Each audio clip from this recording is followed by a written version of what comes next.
ونعوذ بالله من شرور أنفسنا وسيئات أعمالنا من يهده الله فلا مضل له ومن يضلل فلا هادي له أشهد أن لا إله إلا الله وحده لا شريك له وأن محمدا عبده ورسوله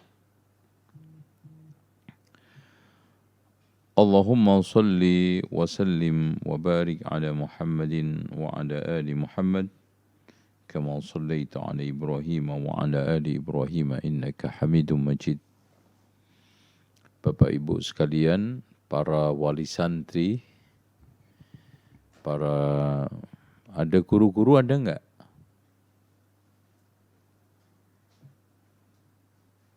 Dewan guru kalau ada.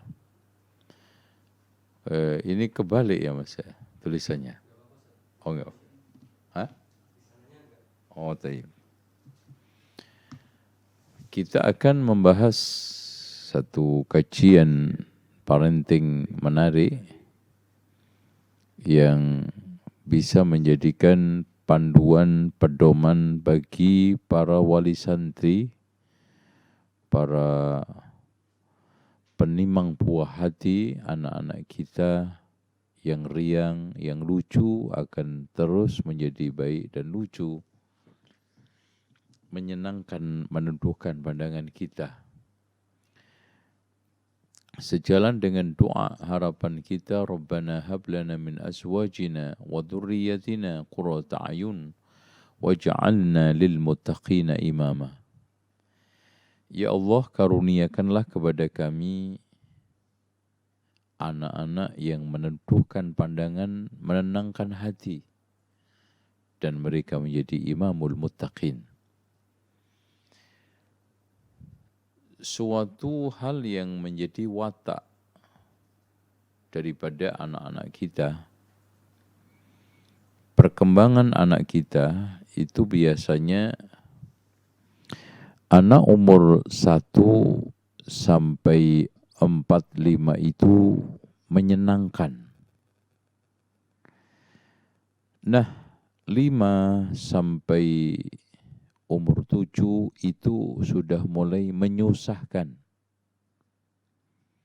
7 sampai umur 15 itu sudah merepotkan. Nah, apalagi ke sana menyusahkan, merepotkan. Itu suatu hal yang kita harus terima, kita harus hadapi. Terutama usia antara 7 sampai 15. Yang disebut di dalam Islam adalah usia tamyiz dan baligh. Ini adalah masa paling krusial, ini adalah masa yang paling fundamental. Krusial karena terjadi berbagai gejolak fundamental ketika kita ingin mendasari pola hidup, maka pada umur ini. Makanya Rasulullah sallallahu alaihi wasallam katakan, muru auladakum bis-salati wa hum abna'u 7 sinin. Perintahlah anakmu untuk salat ketika umur 7 tahun. Karena ini adalah umur bunga itu sedang mekarnya. Ya. Seperti kalau kita sekarang ini mungkin umur-umur yang bisa dikatakan orang adalah umur emas. Ya. Tayyib. Saya akan perkenalkan ini ya. Anak. Di dalam pandangan Islam, anak itu kata Allah di dalam surat Al-Kahfi, Al-malu wal-banuna zinatul hayati dunya. Taib. Anak adalah anak dan harta dan anak itu perhiasan dunia. Bapak Ibu sekalian tahu, ciri utama perhiasan itu ada 4. Dibanggakan, dipamerkan, dipandang indah, dan dibuat simpenan. Ternyata anak-anak yang kita miliki, anak-anak yang kita lahirkan itu tidak jauh, bahkan mirip dengan perhiasan. Seperti yang dikatakan oleh Allah di dalam Al-Quran ini. Surat Al-Kahfi ayat 46. Al-malu wal banuna zinatul hayatid dunya. Perhiasan dunia. Anak seringkali kita banggakan. Di depan orang lain, di depan tetangga kita, di depan saudara-saudara kita. Ya kan? Kita pamerkan. Ya. Kelucuannya, kecerdasannya, ya, keriangannya. Oh, anak saya itu mbak begini-begini. Pokoknya kalau tidur diceritain, makannya diceritain, semuanya dipamerkan, dipandang indah. Bagaimana anak seperti Rasulullah ketika menggendong cucunya, menimang cucunya, menciumnya, ya. Huma raihanataya, keduanya bunga semerbak wangi di dalam kehidupan saya. Allahu Akbar. Kemudian dibuat simpenan. Emas yang kita beli, yang kita gunakan sebagai berhias, itu rata-rata ada niatan untuk digunakan simpenan nanti kelak kemudian. Barangkali saya mengalami masa tua sakit-sakitan buat untuk berobat. Anak saya barangkali nanti kalau dewasa menikah buat untuk tambahan biaya. Sebagai apa? Simpenan. Yang kedua, Allah Subhanahu wa taala memberikan satu ungkapan surat At-Taghabun ayat 15. Innama amwalukum wa auladukum fitnah. Masya Allah. Ini. Jadi di sinilah. Sudah mulai umur-umur 7 tahun, 8 tahun, 9 tahun, 15 tahun mulai tampak sekali makna yang diinginkan oleh Allah, fitnah. Tuh. Apalagi kalau kita trader mendidik. Makanya Rasulullah sallallahu alaihi wasallam mengatakan al-waladu samratul qalbi. Anak itu buah hati. Subhanallah. Bahkan belahan jiwa. Wa innahu majhalatun, sesungguhnya anak itu bikin bodoh orang tua. Betapa banyak anak-anak kita melalaikan dari murajaah Al-Quran, murajaah ilmu, bikin kendor kita belajar. Ya. Majbanatun, bikin kita pengecut. Ya. Bukankah seperti itu, wahai Bapak Ibu sekalian? Ya. Terus kemudian mabkhalatun, bikin bakhil. Ya. Jadi mulai seret infak demi anak, mulai mengurangi jatah sono sini yang dulu ya dijadikan sebagai amal jariyah, ya. Kan demi anak, semester anak, pakaian anak, sekolah anak berkurang surut, akhirnya mabkhalatun, bikin bakhil orang tua. Mahzanatun, bikin sedih. Makanya sering saya katakan punya anak itu banyak susahnya daripada senangnya. Tapi alhamdulillah orang tua itu senang disusahi anak. Tuh. Gimana Bu? Pak? Ngikutin ya. Senang disusahi anak. Allahu Akbar. Ya. Nah, ini pengertian anak di dalam Islam, ya. Ini makna dan maksud Allah hadirkan anak di dalam kehidupan kita. Bisa zina, bisa fitnah. Bisa sekarang fitnahnya minimal 4 segmen. Majhalatun, majbanatun, mabkhalatun, mahzanatun.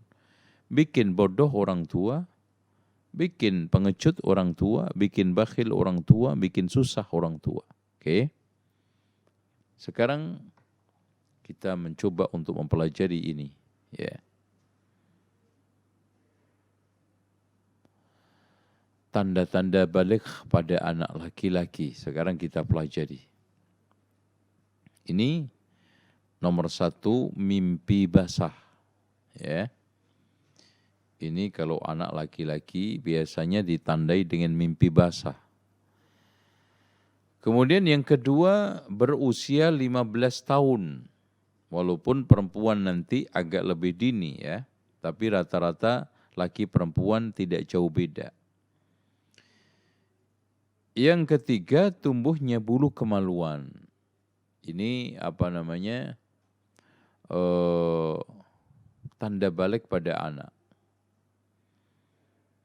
Ini kalau kita sekarang ini bicara masalah tadi, judulnya adalah mendidik, ya, membina, menghadapi anak balik pada usia now. Oke. Nah, kalau perempuan di sini hampir sama, mimpi basah berusia 15, kadang-kadang 13 ya. Terus kemudian tumbuhnya bulu kemaluan. Nah, bedanya dengan laki, haid dan hamil. Seandainya perempuan tidak punya tanda-tanda itu sampai dewasa kemudian menikah lalu hamil, sudah cukup. Ya. Menjadi tanda-tanda balik kan gitu. Ya. Jadi ini dimohon diperhatikan. Nah, Bapak Ibu sekalian, wali santri yang dirahmati Allah, penting untuk mengetahui ini. Karena ketika anak kita laki atau perempuan masuk pada usia balik, maka dia harus mulai terkena beban kewajiban agama. Bahkan dia sudah mulai berdosa kalau tidak sholat. Dan dosanya ditanggung sendiri, bukan orang tua. Dia sudah mulai berdosa kalau tidak menutup aurat. Dia sudah mulai berdosa kalau dia ikhtilat antara laki dan perempuan. Makanya tidur, di dalam masalah tidur, kita sebagai orang tua dianjurkan untuk memisah. Di dalam hadis Rasulullah memisahnya itu sejak umur 10 tahun. Ya, Rasulullah katakan, muru auladakum bis salati wa hum abna'u sab'i sinin. Perintahlah anakmu umur 7 tahun untuk salat.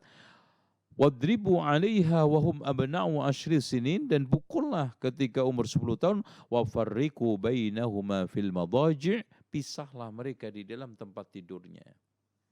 Karena ini akan berdampak pada satu konsleting seksualitas. Dan ini di dalam Islam itu jenis pendidikan seksual.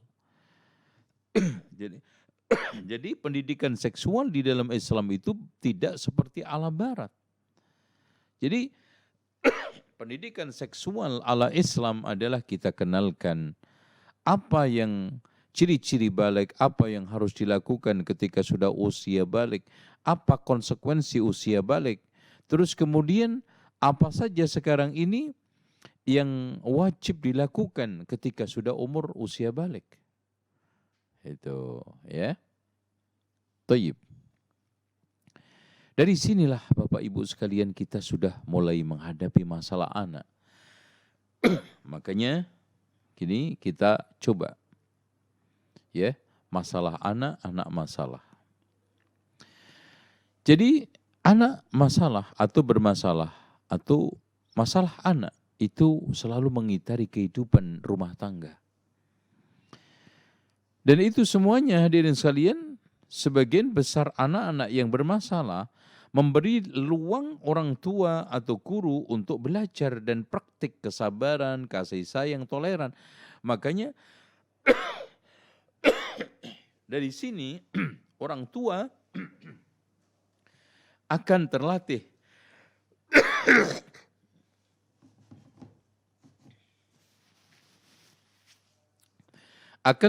kesabarannya, toleransinya. Toleransi itu maksudnya kelonggaran dia di dalam menghadapi masalah anak, perilaku anak, ya, ngambeknya anak, nakalnya anak, itu semuanya.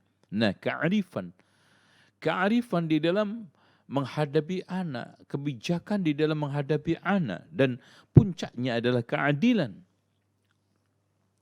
Rasulullah Shallallahu Alaihi Wasallam mengatakan, "I'dilu baina auladikum," bersikaplah adil kepada anak-anak kalian.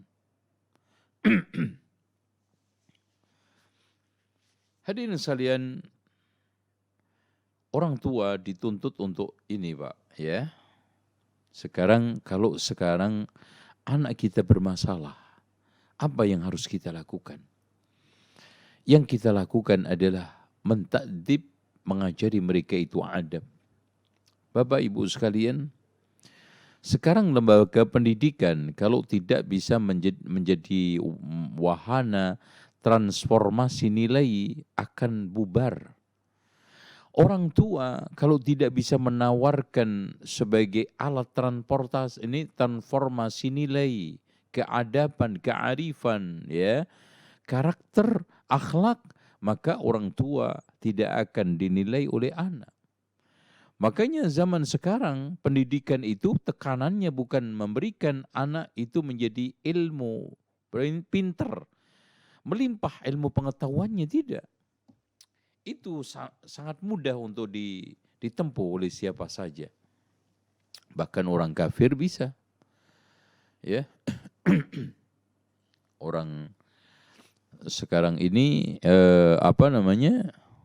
kita lihat orang Amerika, orang Korea, ya, bisa memberikan satu ruang informasi pengetahuan cukup kepada anaknya, bahkan lebih baik. Ya. Dan mungkin tidak perlu sekolah karena informasi ilmu pengetahuan bisa kita dapat di Google. Tapi yang kita tidak dapatkan adalah transformasi nilai, keadaban. Makanya inti daripada pendidikan adalah ini. Bapak Ibu sekalian, perlu diketahui terdapat kesalahan yang cukup fatal di dalam masalah kaitannya dengan pendidikan, yaitu corruption knowledge. Terjadinya korupsi ilmu pengetahuan. Artinya kita secara salah menanamkan ilmu pengetahuan kepada anak-anak kita. Yang akhirnya adalah loss adab. Akhirnya adalah ketiadaan adab. Dan ini yang parah di dalam kehidupan kita sekarang. Kita temukan banyak sekali anak-anak tidak beradab kepada gurunya, kepada orang tuanya. Akhirnya nanti mereka ketika hidup di tengah masyarakat akan menjadi pemimpin gadungan. Karena kulukum ra'in, masing-masing kita itu adalah pemimpin, minimal memimpin diri kita. Pemimpin gadungan. Pemimpin rumah tangga, ya keliru-keliru.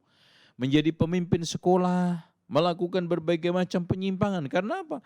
Sumber alat untuk memimpin itu saja sejak awal sudah salah, yaitu apa? Corruption of knowledge. Ya, kesalahan ilmu akan menumbuhkan kesalahan dalam aplikasi dan akhirnya apa? Ruang gerak kehidupan kepemimpinan itu akan terjadi error dan salah. Itu kan gitu. Nah, sekarang ingin saya sampaikan tekanan pendidikan, ya. Ternyata Bapak Ibu sekalian, di Amerika terdapat penelitian bahwa 100 faktor yang menentukan pencapaian keberhasilan hidup itu antara lain. Faktor EQ tinggi itu berada pada urutan nomor 21. Jadi jangan bangga punya anak pinter. Ya. Sekolah top dan favorit pada urutan 23. Jadi jangan kita itu merasa girang kalau anak kita sekolah di tempat sekolah favorit. Sampai keterlaluan ya Pak ya, Bapak Ibu, ada sebagian kaum muslimin sampai rela menyekolahkan anaknya di tempat sekolah non-muslim. Allahu Akbar. Demi ini aja. Padahal menempati urutan 23. Lulus dengan nilai cum laude itu urutan 30. Jadi jangan bangga dengan anak kita itu ranking 1, ranking 2. Ya. Jangan bangga menempati 30 urutan. Nah, yang menentukan 10 besar, yang menentukan faktor keberhasilan hidup ternyata ini Bapak Ibu sekalian. Oh Masya Allah. Bersikap jujur kepada semua orang. Ini. Bagaimana pendidikan kita, di rumah kita, di sekolah kita, melahirkan anak-anak yang bersikap jujur kepada semua orang. Tuh, ini Pak yang menentukan keberhasilan anak-anak kita nanti kalau sudah berlaga dalam kehidupan. Yang kedua, mempunyai disiplin yang sangat baik. Jadi biarpun sekarang ini Bapak Ibu sekalian ranking anak kita itu 1, komlot, tapi ternyata tidak disiplin.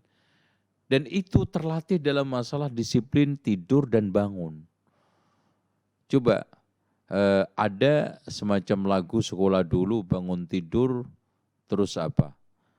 Gosok gigi, mandi, merapikan tempat tidur. Itu kan sebetulnya pengajaran disiplin. Ya. Sekarang tidak. Ya. Yang disuguhkan, dicekokkan pada anak, ya. Hal-hal yang sekarang ini kalau nggak makan, minum, main, sudah.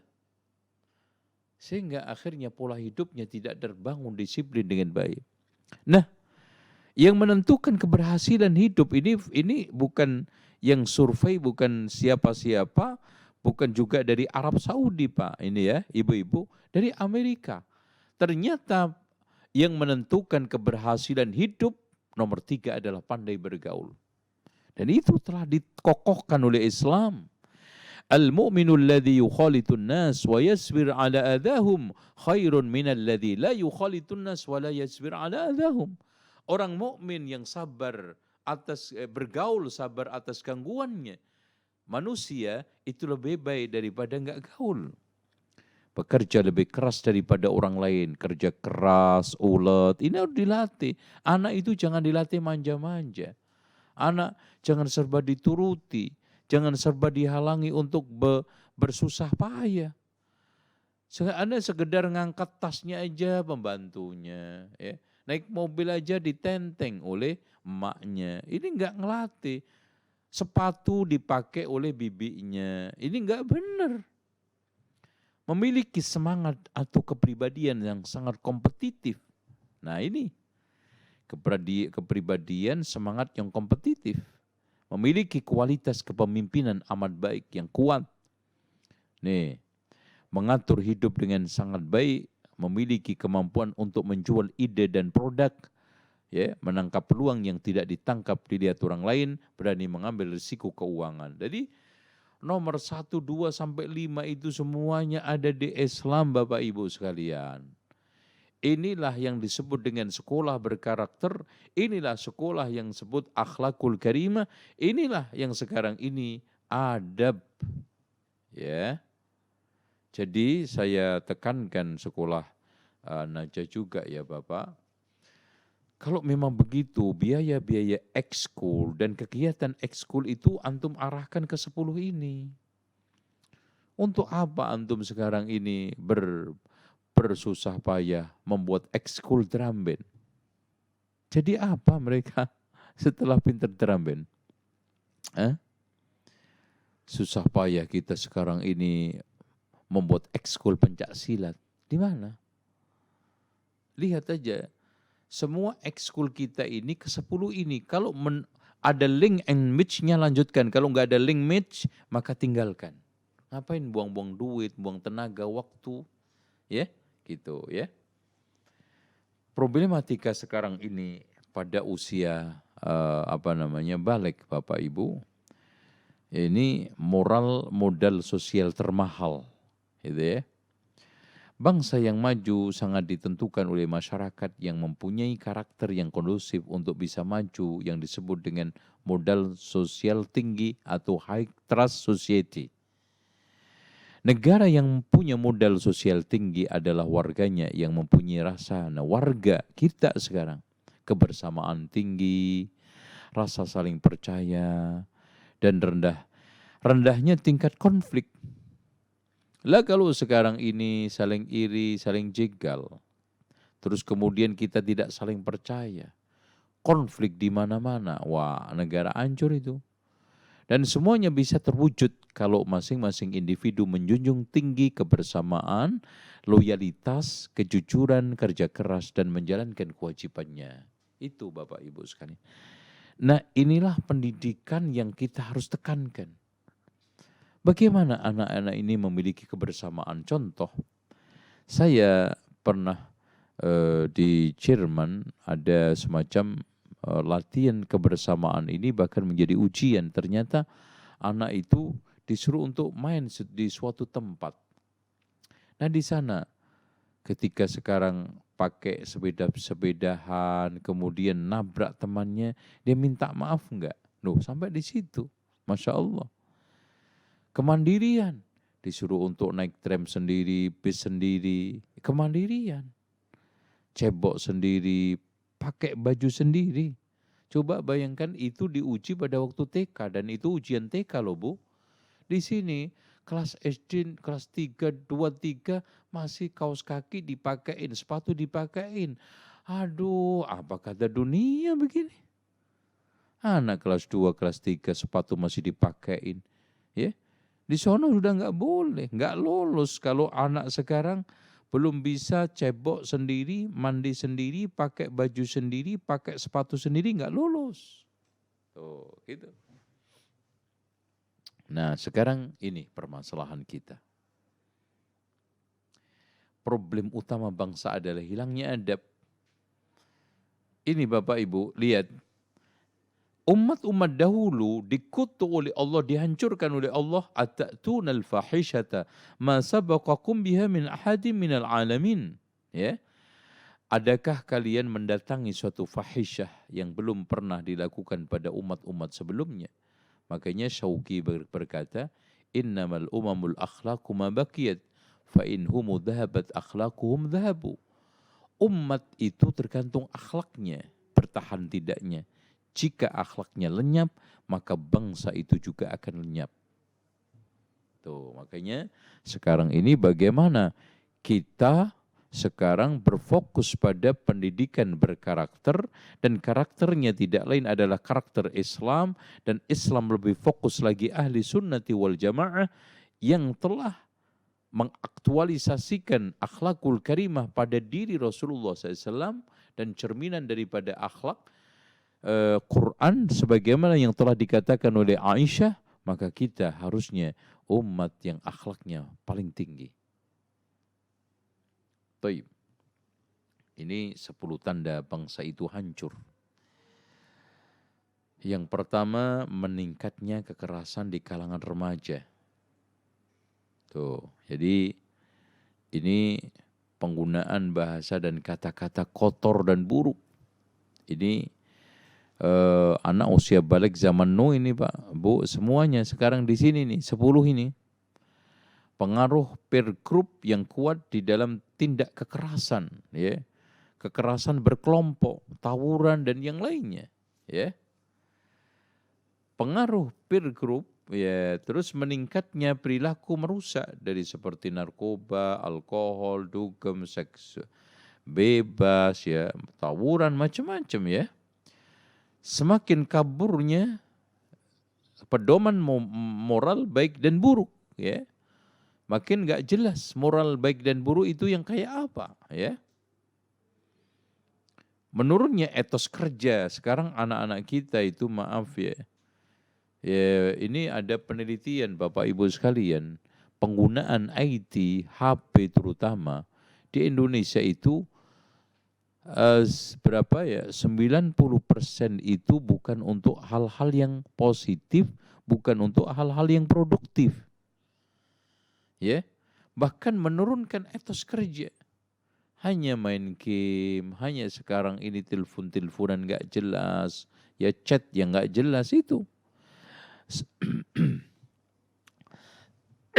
Semakin rendahnya rasa hormat kepada orang tua dan guru. Ya. Yang sudah kita ketahui di mana-mana, bagaimana anak-anak itu kurang adab sesama gurunya, sesama orang tuanya. Nasallallahu al-afiyah. Rendahnya rasa tanggung jawab individu dan warga negara. Sekarang ini kita temukan warga negara yang cuek. Membudayanya ketidakjujuran. Ya. Bahkan dari level atas sampai bawah kita temukan ketidakjujuran ini. Adanya saling curiga dan kebencian di antara sesama warga.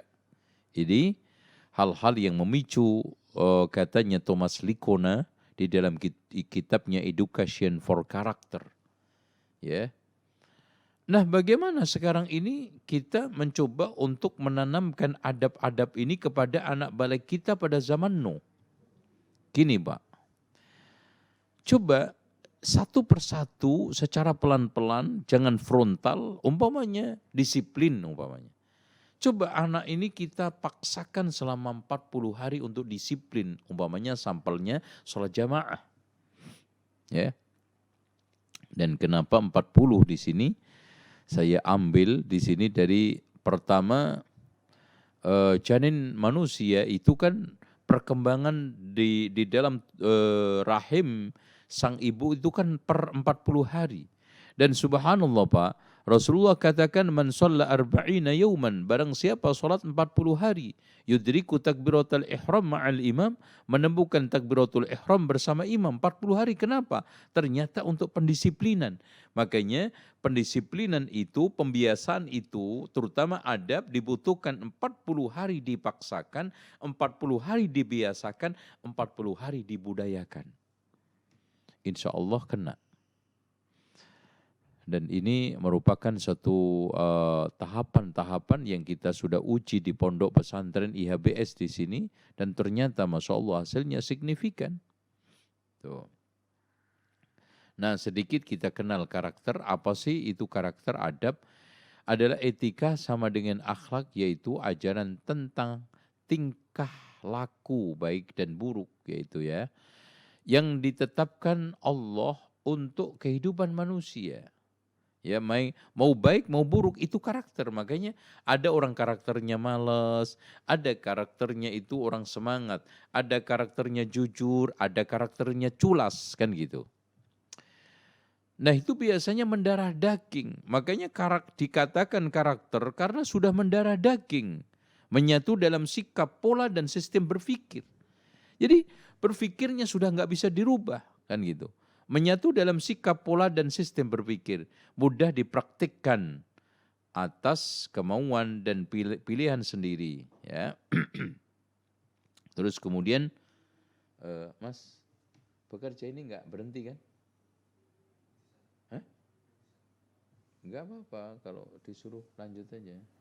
Tapi jangan dok-dok gitu loh, kasihan ya.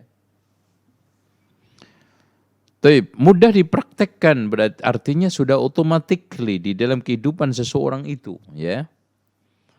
Atas kemauan dan pilihan sendiri, ya, dilakukan bukan pura-pura dan bersandiwara, dan dilakukan semata-mata karena Allah, gitu ya. Terus kemudian, nah ini kita sudah mulai melihat kebutuhan dasar anak kita umur balik, Pak, ya. Anak itu semuanya adalah butuh prestasi. Nah, prestasi ini harus dikuatkan oleh dua kaki, yaitu hidupnya ini didasarkan atas aman dan mandiri. Nah, gitu kan gitu. Aman di sini artinya aman bisa secara biologis, aman bisa secara psikologis, aman bisa secara sosial, aman bisa secara spiritual. Artinya spiritualnya aman, diajarkan ajaran yang benar, tidak menyimpang dan sesat. Sosialnya aman, artinya pergaulannya di sini menjamin pertumbuhan dan perkembangan anak. Ya, tidak ada ancaman-ancaman, tidak ada bullying-bullying. Ya, kemudian aman secara psikologis, tidak ada tekanan-tekanan di dalam kehidupan. Nah, aman secara biologis, kebutuhan makannya, minumnya, nutrisinya, dan pakaiannya terpenuhi. Nah, ini termasuk kebutuhan pendidikan, itu bisa masuk biologis, bisa masuk psikologis, dan bisa masuk juga spiritual. Nah, ini kebutuhan dasar anak. Nah, dari situlah kalau sudah aman dan mandiri, maka potensi dirinya akan tergali dengan baik. Ketika sekarang ini potensi anak itu tergali dengan baik, maka prestasi akan muncul. Begitu Pak Guru ya. Caranya bagaimana kita sekarang ini bisa mendapatkan anak ini berprestasi. Jadi jangan cuma sekarang berpikir Kalau sekarang umpamanya anak itu gatalnya hilang gimana ya? Nah, kita harus berpikir cara yang paling mendasar untuk menghilangkan penyakit gatal itu. Apakah ini dikarenakan kurap, apakah dikarenakan alergi, atau apa? Nah, disinilah harus ada kaki aman dan mandiri. Anak itu harus bisa mandiri di dalam kehidupannya. Makanya kesalahan besar orang tua itu anak diperlakukan seperti raja. Dilayani, selalu dibela, selalu dibenarkan. Itu tidak benar.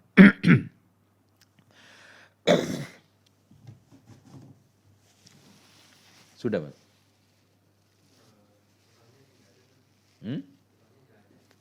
Loh,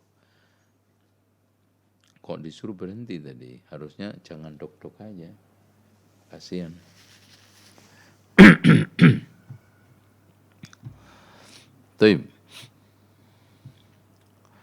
Terus kemudian hadirin sekalian yang dirahmati oleh Allah Subhanahu wa taala, kita sekarang bagaimana kalau begitu cara untuk menggali potensi remaja, ya.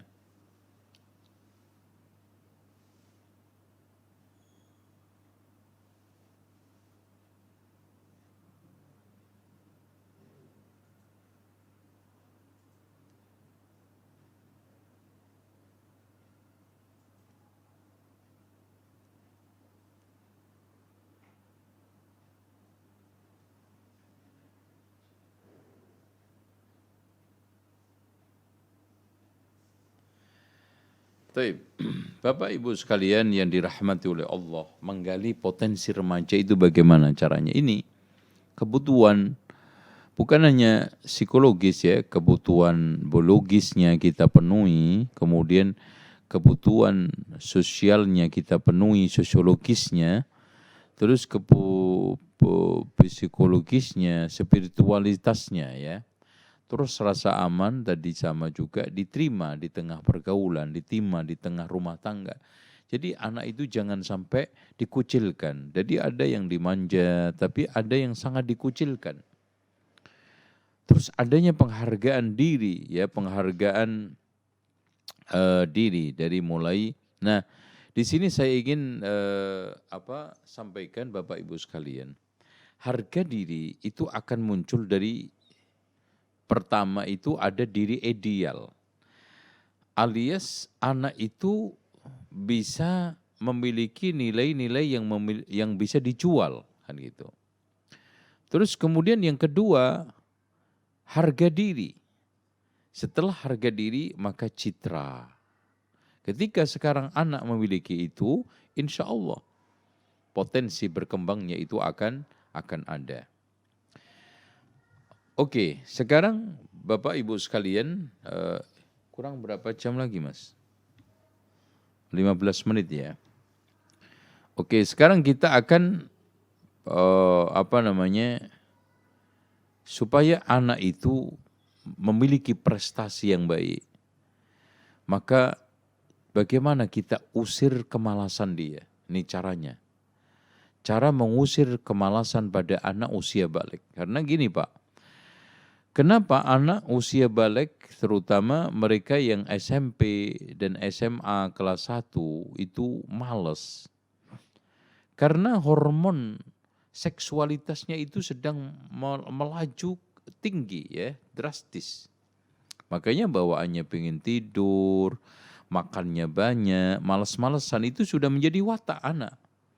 Jadi jangan kita resah, jangan kita gundah, karena itu kondisi keadaan anak, perkembangan dan pertumbuhan badannya, perkembangan psikologisnya, pertumbuhan biologisnya, yaitu tubuhnya. Makanya dalam kondisi seperti ini, langkah orang tua yang wajib dilakukan adalah jangan membebani tugas dan pekerjaan kepada anak di luar kemampuannya. Jadi anak itu jangan ditekan-tekan, anak itu jangan dimarah-marah, anak itu harus ini, harus itu. Jadi berilah beban segala sesuatu itu sesuai dengan kemampuan anak. Jangan dipaksakan. Berilah sanjungan terhadap prestasi pekerjaannya. Jadi prestasi apapun, dan saya ingin kasih catatan prestasi di sini Bu ya. Prestasi itu tidak harus rapot nilai, tidak harus sekarang ranking. Anak sekarang Bu, Masya Allah pada waktu liburan tertib sholat berjamaah ke masjid. Masya Allah itu adalah prestasi yang paling hebat. Anak perempuan Masya Allah rajin setiap pagi membantu anak-anak ini adik-adiknya untuk menyiapkan sekolahnya. Dan juga berbagai macam perlengkapannya karena kedua orang tuanya sibuk. Ini adalah prestasi hebat. Masya Allah. Anak sekarang ini bisa punya niat dari lubuk hatinya tanpa ada saran dari orang tua, bisa mengunjungi kakek neneknya, silaturahmi kepada saudara-saudaranya, prestasi.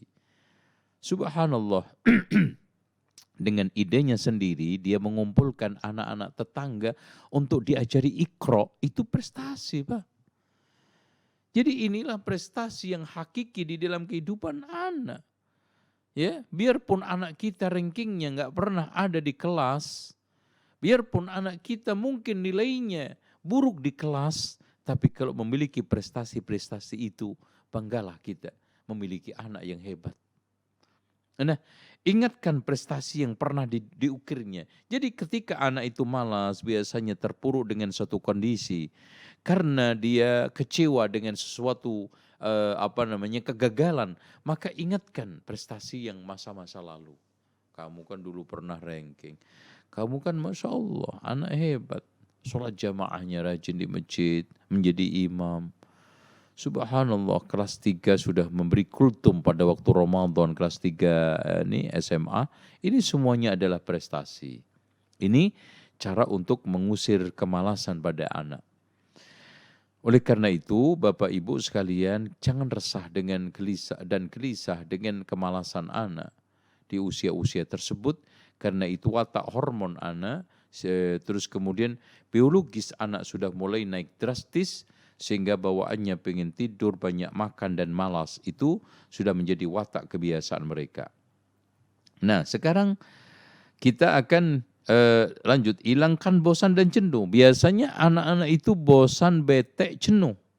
Apa yang dilakukan oleh orang tua pada saat seperti ini? Berinteraksi dengan cerdik dan bijak. Nah mungkin kita ajak sesekali, kecerdikan orang tua, ngobrol, anak itu jenuh, nggak bisa diajak komunikasi, kita ajak keluar, coba makan bakso bersama. Atau kita ajak jalan-jalan, ngobrol di saat naik mobil, begitu. Jadi ketika kita berinteraksi kepada anak yang sedang mengalami bosan, jenuh ini, kita harus cerdik, bijak. Jadi jangan selalu menyalahkan anak ya. Jadi anak tersebut kondisinya dalam keadaan apa, dalam suasana apa, ya, kebutuhan apa yang dia sedang inginkan, ini harus dibaca dulu Pak, ya Ibu ya. Berikutnya membuat kegiatan yang inovatif dan kreatif, nah gitu kan. Ya, bisa saja kita sekarang ajak buka puasa bersama, ini Masya Allah kan, yuk. Sekarang Adi yang memimpin, ya, Hidayat yang memimpin, ya, Adi Hidayat jadinya, ya. Terus kemudian Muhammad yang sekarang ini jadi imam sholat, ya, dan yang lainnya, inovatif. Kemudian kita ajak jalan-jalan ke pantai jompo untuk mengetuk hati dia yang keras, ya, inovatif, kreatif. Kita munculkan ide-ide untuk menghilangkan kejenuhan dan juga kebosanan sama anak. Terus kemudian mengikutkan pada kegiatan ekskul dan hiburan, ya, nggak melulu monoton, selalu tegang, serius, ya, bete, panik dan yang lainnya. Kita ajak ekskul yang sifatnya mungkin futsal, mungkin taekwondo, mungkin ada lagi hal-hal seperti panahan, hiburan, bahkan permainan-permainan besar, permainan kecil yang di sana bisa dilakukan anak-anak, ya, insya Allah. Selanjutnya bila anak membantah nih, biasanya Bapak Ibu sekalian jangan kaget, anak usia balik itu suka membantah, ngeyel kata orang. Kamu ngeyelnya ambek, ya. Jadi apa yang dilakukan orang tua ketika anak itu suka membantah? meraih kepercayaan dan memahami diri dan kemauan anak, ya. Jadi kita raih kepercayaan dulu, ya.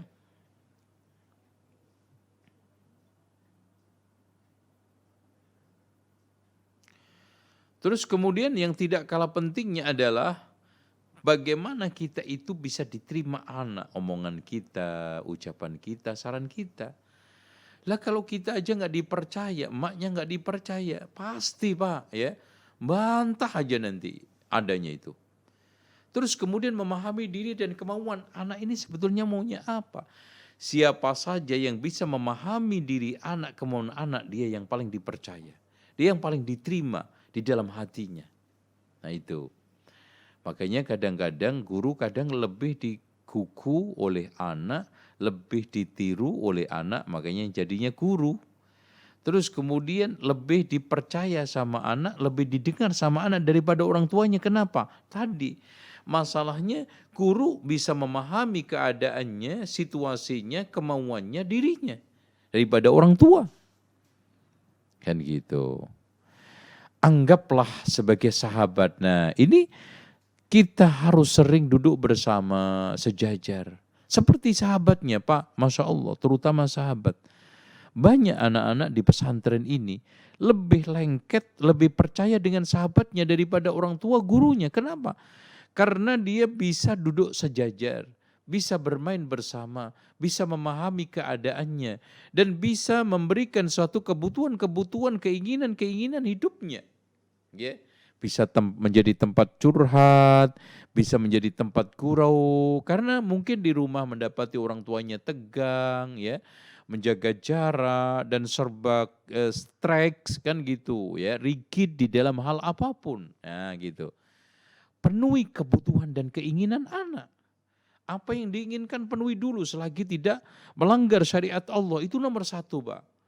Jadi bagaimana kita itu untuk menghilangkan anak itu sifat-sifat membantahnya, coba pahami dan selami keinginan kebutuhan yang selama ini Bapak gagalkan. Seringkah kita itu menggagalkan kebutuhan, keinginan anak, ya, cita-cita anak, harapan anak, kepinginan anak. Contoh, ada di antara orang tua yang sering menolak permintaan anak, walaupun tidak semua harus dipenuhi. Itu kan gitu. Minta ini, sayang, ya nanti aja, sayang, nanti aja. Makanya saya sering katakan, kalau anak itu diasuh kakek, ya itu dikasih kurang sayang. Kalau diasuh oleh orang tua, banyak sayangnya, kurang kasihnya. Harusnya pendidikan itu kasih sayang. Sama kakeknya apa aja dikasih.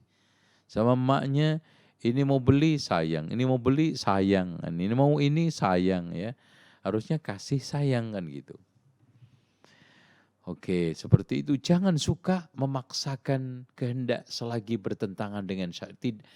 Jangan tidak bertentangan dengan syariat, artinya kalau hal-hal itu tidak ada nilai-nilai syariatnya, tidak ada haramnya, udahlah jangan dipaksakan. Contoh, memilih ekskul di sekolah. Ada yang sampai orang tua, pokoknya kalau kamu nggak panahan, saya nggak mau biayain. Loh, kenapa? Toh kalau seandainya anak memilih ekskul futsal, nggak ada larangannya di dalam agama. Milih panahan gak ada juga larangannya di dalam agama. Jangan bersitegang dalam hal seperti ini. Sehingga menimbulkan atau menjadikan anak itu suka membantah ini. Jadilah teladan. Jadi kita lebih baik berekspresi di dalam tindakan, keteladanan, daripada kita berkata-kata, berorasi di depan anak. Nah, bangunlah hubungan dengan putra Anda secara aktif.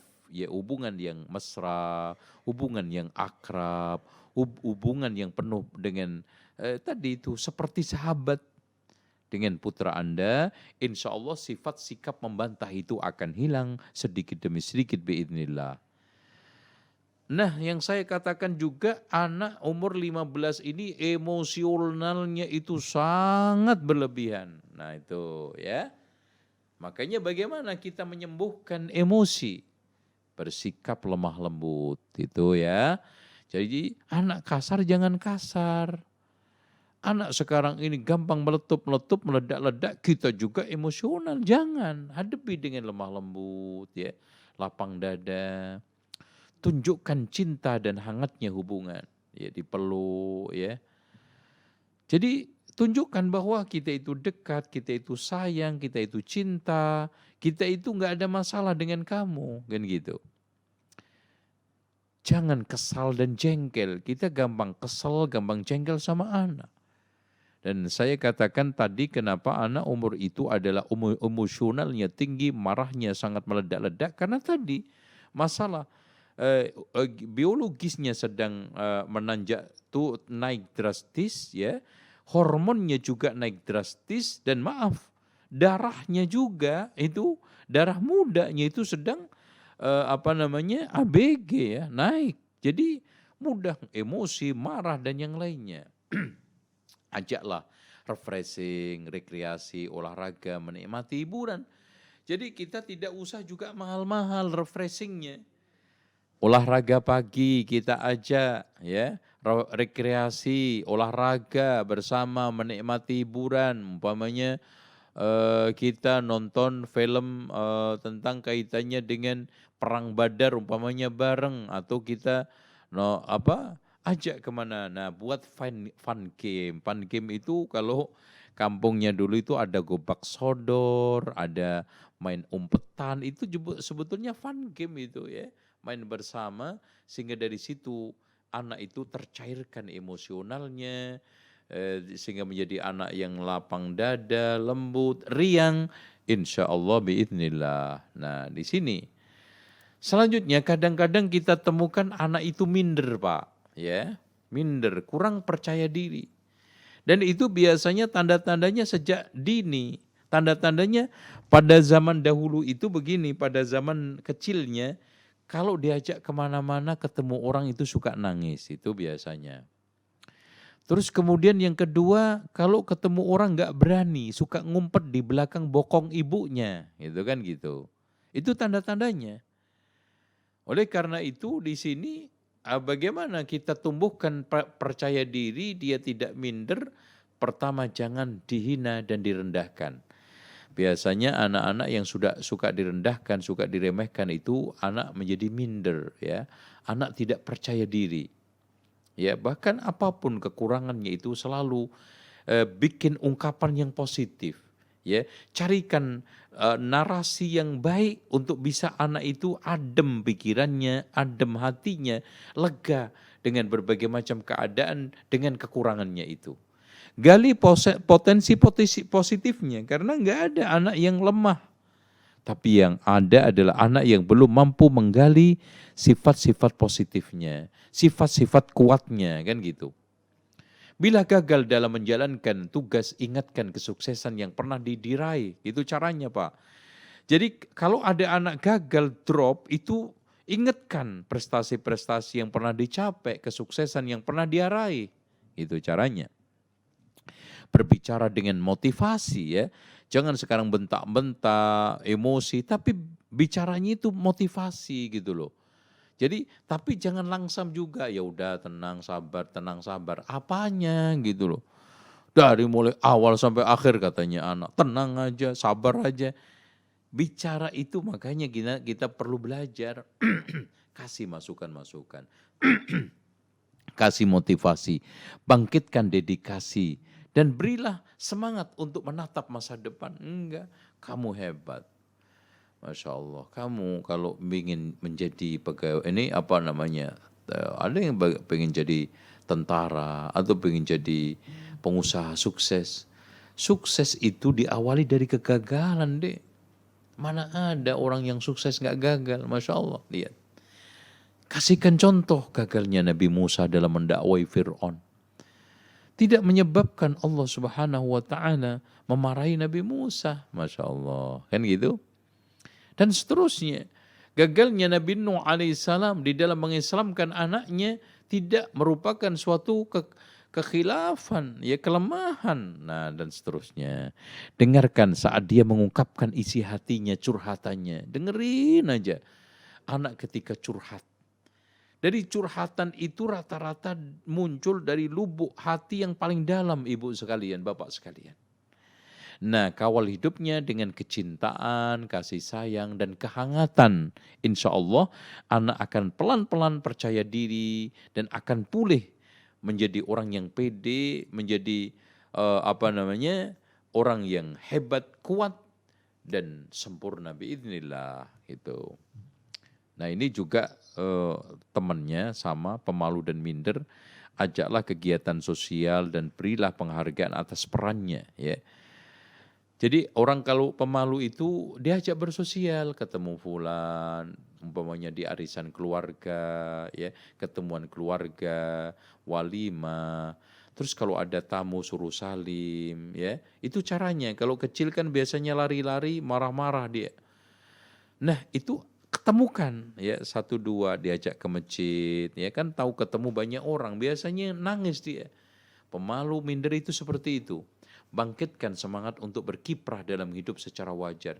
Kita ajak untuk baksos, bagi-bagi sembako ketika saat musim musibah, ke tempat-tempat musibah.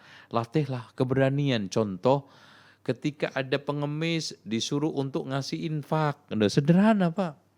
Ketika diajak masjid, berikan kesempatan untuk memasukkan uang infaknya ke dalam kotak infak yang ada di masjid umpamanya. Ajak untuk berbicara di depan di depan keluarganya. Umpamanya ada ketemuan keluarga, ajak bicara. Ayo, sekarang si Khalid kenalkan namanya ke depan ini, itu ibu-ibu, bapak-bapak, paman semua. Ayo. Kenalkan. Dia hanya sekedar saya Khalid, sekolah saya umpamanya. Gitu caranya. Ajarilah untuk berkomunikasi dengan lingkungan. Nah, ini diajari sebelumnya. Gini, nanti kalau kamu ada sama keluarga besar, nanti kamu kenalan ya, sebutkan nama kamu dan sekolahan kamu dan umur kamu sekarang berapa. Itu caranya untuk melatih keberanian. Wallahu a'lam bishawab. Dan di sini juga termasuk ini penyakit umur balik adalah mengurung diri dan tidak bergaul. Ini sama, tidak ada yang bisa menaklukkan sifat ini kecuali mereka yang bisa diterima dan disegani anak tersebut ya. Ajaklah dialog aktif dan tematik. Nah, caranya apa? Jadi merebut kepercayaan dulu, disegani, diterima. Nah, terus setelah itu dialog aktif, tematik. Maksudnya gini tematik. Sekarang ajak bicara tentang masalah pentingnya sekolah. Biasanya anak seperti ini itu terus nggak mau sekolah ya. Putus sekolah atau sudah drop sekolah. Ada tematik pentingnya belajar. Dek, Masya Allah, ulama-ulama itu seperti Imam Al-Kisai itu. Masya Allah. Belajar nahwu sorof itu gagal sampai 4 kali. Tuh, terus ya. Terus kemudian tema apa nanti sosial, tema kaitannya infak, tematik. Sehingga anak akan terpola pikirnya, sehingga dia akan bisa menghilangkan tindakan-tindakan yang mengurung diri, tidak mau bergaul. Berilah penghargaan dan sanjungan atas kesuksesan yang dilampauinya. Terus kemudian kurang kontrol gerak, ajaklah berdialog seputar kesulitan yang dihadapi. Biasanya ada anak itu kalau jalan itu nabrak-nabrak, kalau jalan itu suka sempoyongan ya, nggak imbang, maka ajaklah berdialog seputar kesulitan yang dihadapi, hilangkan sifat merasa diawasi. Jangan banyak dikomentari. Berilah semangat untuk bergaul dan bergabung dengan teman-temannya. Dan ajaklah bermusyawarah tanpa harus menyinggung permasalahannya. Jadi kadang-kadang ada sebagian anak itu jalannya itu nabrak-nabrak, jalannya itu suka nggak seimbang gitu Pak. Ini kurang kontrol diri, ini juga penyakit. Nah yang terakhir yang kita ingin sampaikan adalah penyimpangan seksual. Makanya dalam kondisi umur remaja yang sudah mulai terjadi berbagai macam gejolak ya seksual, yang sudah tahu lawan jenis, yang sudah tahu keinginan-keinginan seksualnya, maka orang tua harus memberikan satu pengarahan yang baik. Ajaklah bicara tanpa malu tentang seks. anatomi tubuh, batasan balik, tanda-tandanya, dan mandi junub serta haid, terutama perempuan ya. Memberi bimbingan seputar aurat laki-laki dan wanita, ini caranya. Memberi kegiatan positif kepada mereka. Nah, orang tua tidak boleh menunjukkan aktivitas mesranya. Ini bahaya, makanya hubungan seksual antara bapak ibu jangan sampai ditunjukkan kepada anak-anak atau kemesraan dan yang lainnya. Wallahu a'lam bishawab. Demikian, sekarang kita buka tanya jawab.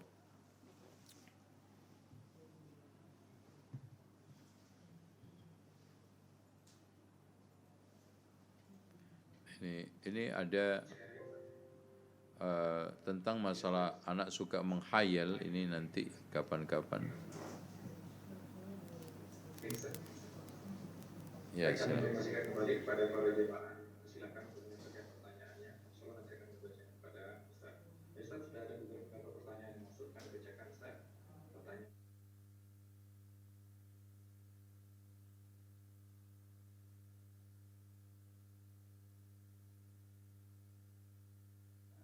Dan sudah mulai menyukai lawan jenis, padahal masih kelas 3 SD.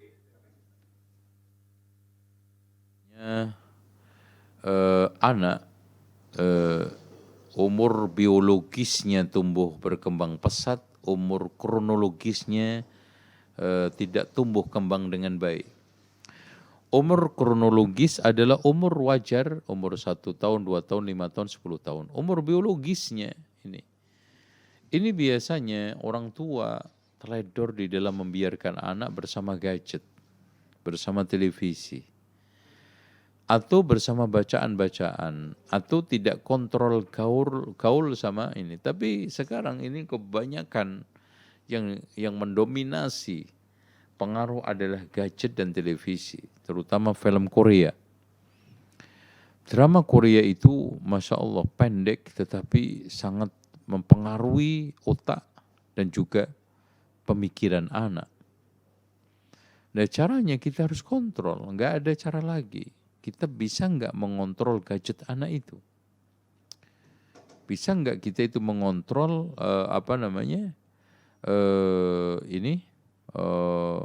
TV pada anak?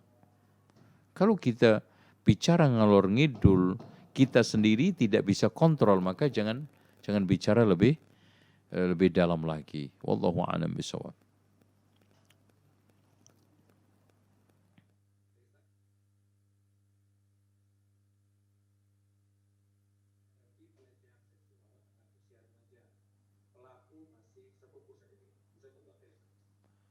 Oke, ini seputar seksual ya. Inilah Pak menunjukkan bahwa tidak ada perhatian umat terhadap nilai-nilai yang dianjurkan Rasulullah. Islam yaitu disuruh untuk menjaga tidak khalwat antara laki-laki dan perempuan. Ini solusi yang pertanyaan pertama juga. Jangan biarkan anak kita itu bermudah-mudahan khalwat. Itu satu. Kemudian yang kedua, jangan bermudah-mudahan ikhtilat, bercampur baur sama laki dan perempuan. Makanya di sini pembelajaran di sekolah itu guru-guru harus mengawasinya. Ya. Kalau di kelas mungkin dipisah, di luar kelas kan tidak bisa dipisah itu kan. Makanya di sini harus ada pengontrolan secara cermat. Terus jangan sekarang anak dibiarkan untuk buka-bukaan aurat. Jadi anak itu harus diperkenalkan untuk menjaga aurat sejak sedini mungkin, bahkan umur 7 tahun tadi. Itu langkah-langkah untuk menghindari itu. Terus kemudian hindarkan film-film untuk melihat film-film yang mengarah ke sana, terutama drama Korea ya, film-film dari Barat itu sudah tidak ada pembahasan mereka. Ya. Kemudian kita harus adakan pencerahan tentang hubungan laki dan perempuan, ciri-ciri balik, terus kemudian hukuman-hukuman bagi orang yang sekarang ini tercebur ke dalam zina. Itu harus kita berikan mulai Pak. Kita harus motivasi bahayanya zina itu apa saja. Kita harus kenalkan kepada anak. Dan banyak buku-buku mengarah ke sana. Dengan cara itu insya Allah kita akan bisa mengatasi itu. Nah, bagaimana menghadapi pelecehan seksual? Ya ini kalau sudah terjadi seperti ini ya kita harus berikan pelajaran lewat dilaporkan ke kantor polisi, ya. Itu pihak berwenang berwajib. Itu yang paling tepat, tidak ada lagi cara yang paling baik. Wallahu a'lam bishawab.